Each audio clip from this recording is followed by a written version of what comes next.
How, what a beautiful weather here.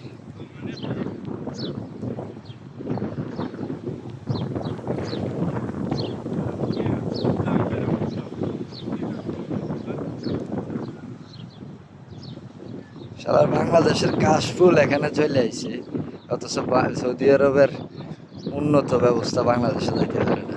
এইলো সমস্যা। বাংলাদেশের মাঝে বড় বড় কথা ছাড়া আর দোয়ানো চা খাওয়ান ছাড়া আর কোনো কামই নাই। পার্ক, এই সমস্ত পার্ক সরকারিভাবে ফ্রিভাবে বানাইতে বাংলাদেশের মানুষ আরো 100 বছর লাগবে, 100 বছর। বাংলাদেশের রাজনীতিবিদ আপনারা যা কয়, কিছু দালাল আছে, হ্যাঁ, এগুলা কয় হ্যাঁ ঠিক আছে ঠিক আছে ঠিক আছে, সুন্দর সুন্দর। এই দেশের মানুষ, হ্যাঁ, এই দেখ শালারা কি সুন্দর বাংলাদেশের ফুল সৌদি আরব আইয়া করছে। শুধু সৌদি আরব এই বালু আছে দেশ, এরা এটা বানাইছে। আর আমার এরকম দেশ, তোরা এরকম সমস্যা নেই, আল্লাহ কারিম।